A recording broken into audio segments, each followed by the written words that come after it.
Monsters exist, but they are too few in number to be truly dangerous. More dangerous are the common men, the functionaries of ready to believe and to act without asking questions. For the dead and the living, we must bear witness, despite the mayhem that followed. Bruno found that he was still holding Chamel's hand in his own, and nothing in the world would have persuaded him to let go. What exactly was the difference, he wondered to himself, and who decided which people wore the striped pajamas and which people wore the uniforms? Thou shalt not be a victim, thou shalt not be a perpetrator, but above all, thou shalt not be a bystander. Sooner or later in life, everyone discovers that perfect happiness is realizable, but there are a few who pause to consider the antithesis that perfect happiness is equally unattainable. The obstacles preventing the realization of both these extreme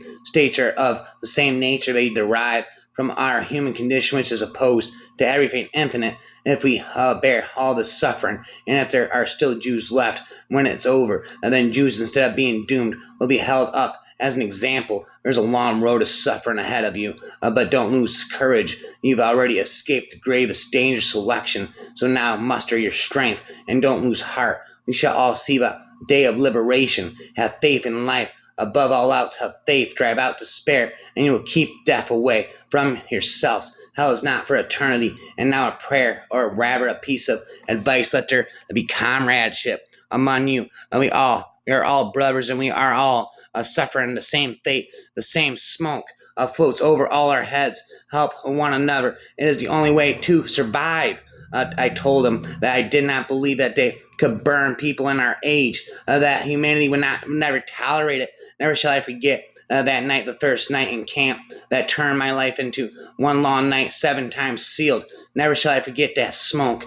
Never shall I forget the small faces of the children whose bodies I saw transformed into smoke under a silent sky. Never shall I forget those flames that consumed my faith forever. Never shall I forget the nocturnal silence that deprived me for all eternity of the desire to live. Never shall I forget those moments that murdered my God and my soul and turned my dreams to ashes. Never shall I forget those things, even where I condemned to live as long as God himself. Never. And now I was lonelier, I suppose, than anyone else in the world, even Defoe's creation, Robinson's Crusoe, the prototype of the ideal solitary, could hope to meet another human being. Crusoe cheered himself by thinking that such a thing could happen any day, and it kept him going. But if any of the people now around me came near, I would need to run for it and hide in a mortal terror. I had to be alone, entirely alone, if I wanted to live. As the Nobel laureate Elie Wiesel warned years ago, to forget a Holocaust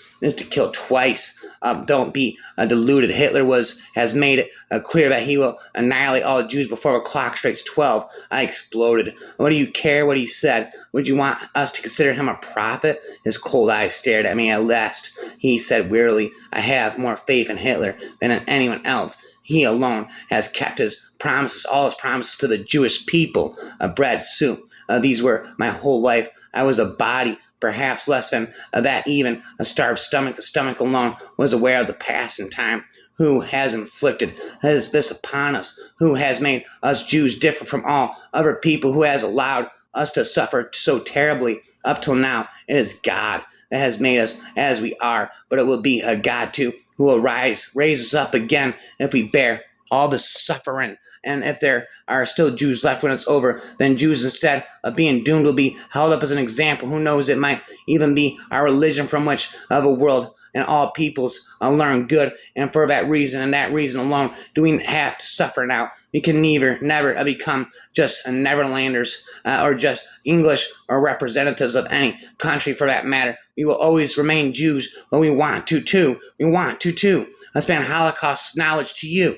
Do you know why most survivors of the Holocaust are vegan? It's because they know what it's like to be treated like an animal. The question shouldn't be, why are you a Christian here in a death camp condemned for trying to save Jews? The real question is, why aren't all the Christians here? We were masters of nature, masters of the world. We had forgotten everything. Death, fatigue, our natural needs, stronger than cold or hunger, stronger than the shots and the desire to die. Condemned and wandering, mere numbers. We were the only men on earth Some people like the Jews, and some do not. But no, a thoughtful man can deny the fact that they are, beyond any question, the most formidable and most remarkable race which has ever appeared in the world. Summer came for the book thief. Everything was going nicely for me. The sky was the color of Jews when their bodies had finished scouring for gaps and the door. Their souls rose up when their fingernails had scratched at the wood, and in some cases were nailed into it by the sheer force of desperation. Their spirits came toward me in my arms, and we climbed out of those shower facilities onto the roof and up into eternity's certain breath. They just kept feeding me minute after minute, shower after shower. It's a disgrace to us all, he almost screamed. We're letting them take us to our death like sheep to a slaughter. At least we could break out of the ghetto, or at least die honorably, not as a stain on the face of history. I too entered the lager as a non-believer, and as a non-believer I was liberated and have lived to this day. We are alive, we are human, with good and bad in us. Now that's all we know for sure. We can't create a new species or a new world. That's been done. Now we have to live within those boundaries. What are our choices? We can despair and curse and change nothing. We can choose evil like our enemies have done and create a world based on hate, or we can try to make things better. It is obvious that the war which Hitler and his accomplices waged was a war not only against Jewish men, women, and children, but also against Jewish religion, Jewish culture, Jewish tradition, therefore Jewish memory. The world is not interested in us. Today, everything is possible, even a crematoria. The West Coast Holocaust pledge that a genocide will never again be tolerated proved to be hollow, and for all the fine sentiments inspired by the memory of Auschwitz. Now the problem remains that denouncing evil is a far cry from doing good. Then for the first time he became aware that our language lacks words to express this offense, the demolition of a man in a moment with almost prophetic intuition. The reality was revealed to us. We had reached the bottom. It is not possible to sink lower than this. No, human condition is more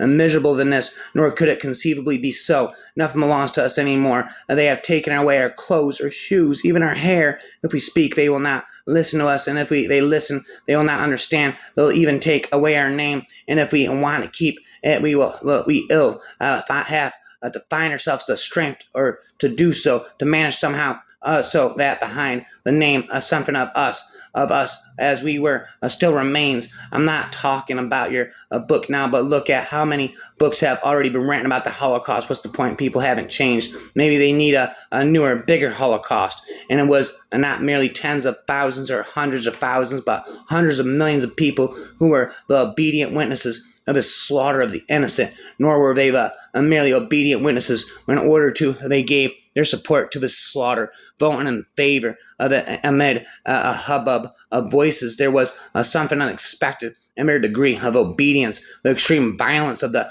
totalitarian social systems proved able to paralyze the human spirit throughout whole continents. The Nazi and Soviet regimes turned people into numbers, some of which we can only estimate, some of which we can reconstruct with fair precision. It is for us as scholars to seek those numbers and to put them into perspective. It is for us as humanists to turn the numbers back into people. If we cannot do that, then Hitler and Stalin have shaped not only the world, but our humanity. Span the Holocaust for eternity will be remembered infinitely.